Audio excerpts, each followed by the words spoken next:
tutorial will teach you how to submit a temporary practice permit with the Real Estate Appraiser Examining Board. To get started, you'll go to plb.iowa.gov. At the top of the screen, you can click Log into My Iowa PLB, or if you are on the Real Estate Appraiser Examining Board's actual website, then you would click on the red text that says Online Application Submissions. Our board's website is idob.state.ia.us/REAP. So you'll enter in your username and password. If you do not have one, you'll click New User. You can watch that tutorial as well.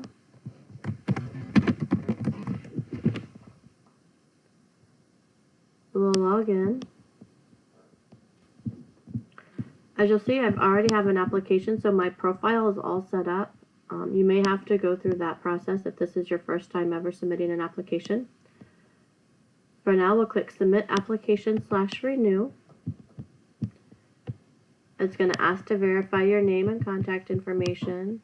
If you have any aliases or make any changes, you can click Yes or No as applicable. Click Next. It's going to verify your address. If anything's changed, click No. Otherwise, keep it on Yes and click Next.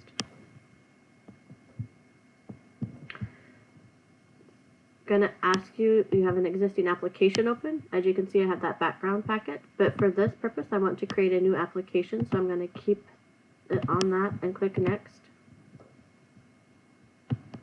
It's going to ask what board. This will be for the Real Estate Appraiser Examining Board.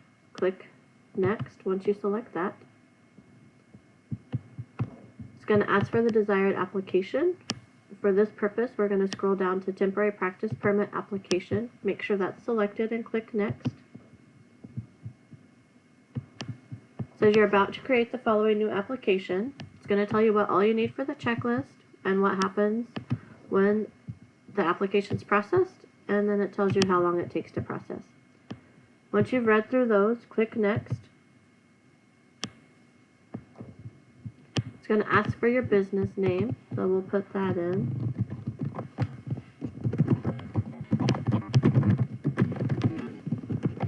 And the state, city, zip code. Scroll down. You don't need anything in description, and click Next.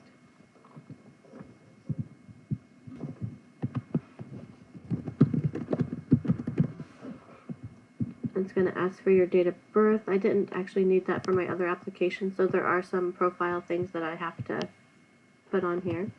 It's going to ask if your date of birth is correct. Click Yes if it is.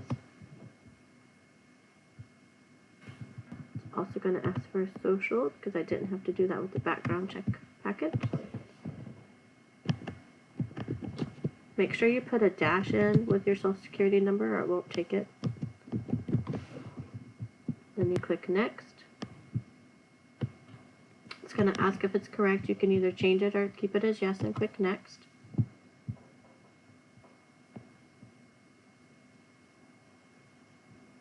It says your application was successful, and click Finish to continue the application process.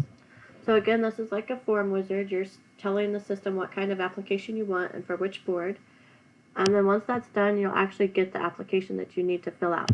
So you'll see there are 0 out of 18 required questions, and it's ready for payment.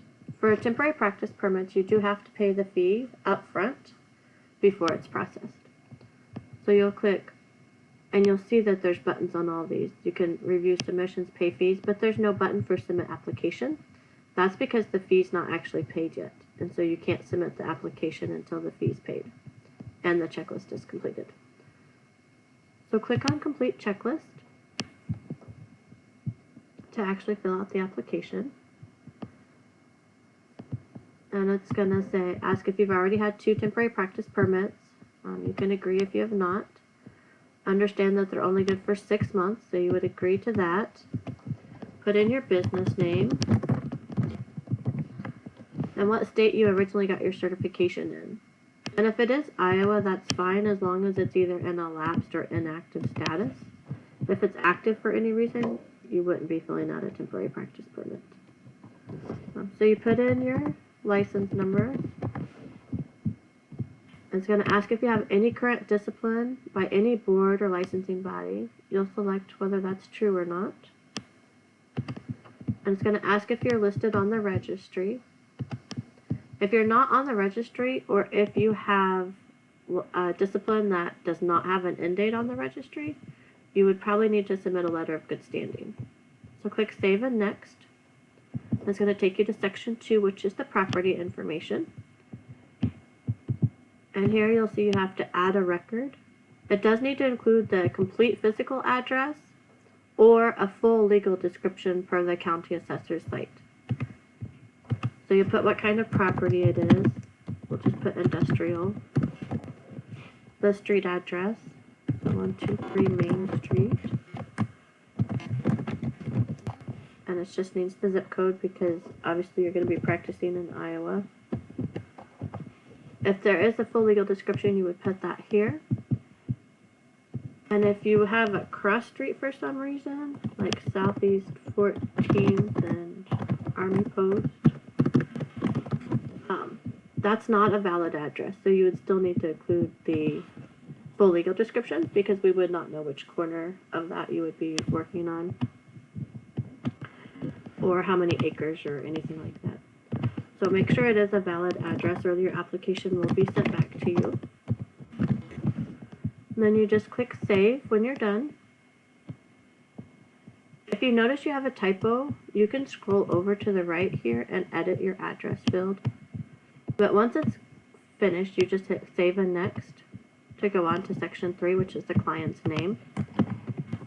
And this will either be, this could be anybody, so whoever it is that your client is, and put in their phone number and their address.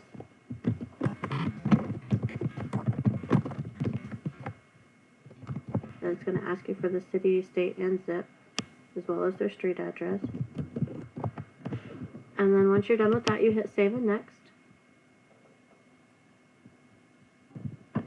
And then it's going to ask you to agree to the following, which says you have to abide by our rules and regulations. You want to read all that through.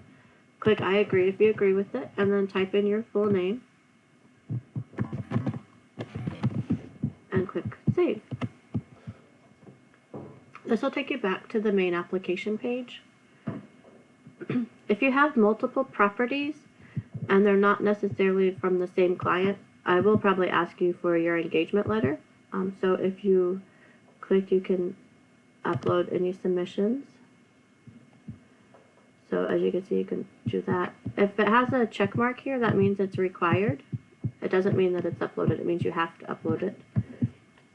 If you go to upload something, you'll click Upload, and you'll see that there's another upload button. So you'll choose your file from your drive, click this upload again, and then save. Otherwise, you can now have the Submit for Review button. If you try to click it before you pay the fees, it's not going to let you do it. It's going to give you an error message. And so you can cancel and return to your application. And then, so we need to pay the fees, so we'll click on Pay Fees. I'm actually in the live site right now, so I'm not going to pay the fees. But it'll ask you what fees you want to pay. You'll click from the drop-down list and select the application fees. Click Next. It's going to ask if you want to create an invoice and mail it in with a check, or if you want to pay through electronic check or credit card. So select your option and click Next.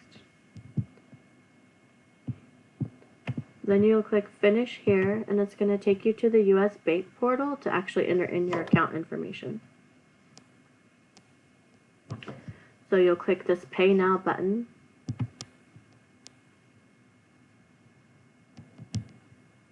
And this is the US Bank portal. You'll make sure your name's right, your address, your contact information. Now this is the contact information that is included on your account for your either checking account or credit card. So we'll select that and hit Continue. And then you'll enter in your information, click Continue, and finish through the payment process. It's just going to take you to a confirmation page here. So what you're going to have to do is actually go back to your application, and this is where almost everybody messes up. They don't go back once they made the payment and click the submit for review button. So once you've paid your fees, there'll be a green check mark here, just like there is underneath the checklist. When that's finished, click submit for review, and it'll put your application into pending internal review, which submits it to the state so that we can process it.